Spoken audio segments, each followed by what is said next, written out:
Assalamualaikum warahmatullahi wabarakatuh.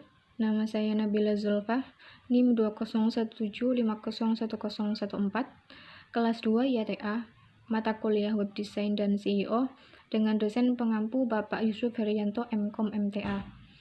Nah, materi pertama yaitu pengantar teknologi internet. Di dalam teknologi internet terdapat sistem komputer yang terdiri dari hardware, software, dan brainware. Hardware sendiri terdiri dari perangkat output, perangkat input, media penyimpanan, dan pemrosesan. Sedangkan software terdiri dari sistem operasi dan program aplikasi. Kemudian brainware terdiri dari analisis sistem, programmer, operator, dan lain-lain. Kemudian ada organisasi komputer, yaitu bagian-bagian yang ada di dalam sistem komputer. Ada hierarchy storage atau penyimpanan data yang terdiri dari input data, CPU, dan unit penyimpanan primer. Kemudian ada jenis-jenis jaringan, yaitu LAN atau Local Area Network, MAN Metropolitan Area Network, WAN Wide Area Network, PAN Person Area Network, dan CAN Campus Area Network, dan Internet. Untuk materi kedua ada bahasa pemrograman. Di dalam bahasa pemrograman terdapat beberapa level, yaitu tingkat terendah, tingkat sedang, dan tingkat tinggi.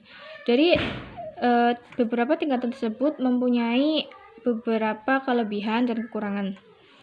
Kemudian PHP sendiri yaitu hypertext Preprocessor yaitu bahasa pemrograman yang digunakan secara luas untuk penanganan pembuatan dan pengembangan situs web dan bisa digunakan dengan HTML.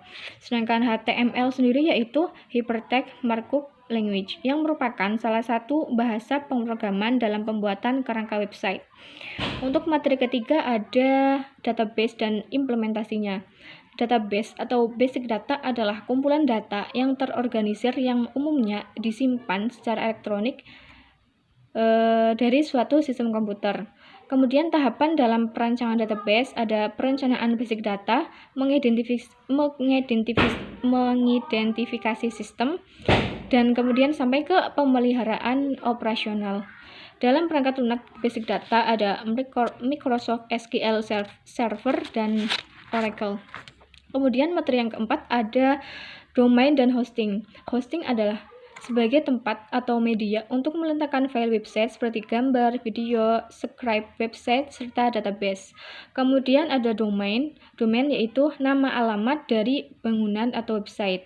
Nah, bagaimana cara untuk membeli domain atau hosting? Kita tinggal masuk ke Google, kemudian ketik jasa domain dan hosting, kemudian klik. Kemudian pilih salah satunya, contohnya adalah rumah web. Nah, dalam membeli hosting dan domain di tempat yang berbeda, bisa membeli hosting dan domain di tempat yang berbeda, tapi untuk mempermudah manajemen pengaturannya lebih baik membeli di tempat yang sama. Nah, ada beberapa yang menyediakan layanan hosting gratis, yaitu seperti 000 web host. Yang perlu diperhatikan dalam hosting adalah kecepatan internet dan kapasitas hard disk, RAM, dan prosesor. Untuk materi yang kelima dan keenam ada Content Management System atau CMS offline. Nah, CMS sendiri adalah sistem yang dapat mengubah sebuah tampilan website baik dengan cara menambahkan atau memperbaiki konten yang sudah ada. Nah, saat mempersiapkan sebuah website, perlu memikirkan sistem manajemen konten yang tepat dan sesuai untuk website tersebut. Nah, cara untuk install WordPress offline. Nah, WordPress sendiri awalnya adalah web blog, tetapi pengembangannya itu menjadi website yang profesional. Nah, WordPress kita bisa menyebutnya sebagai Engine Content Management System.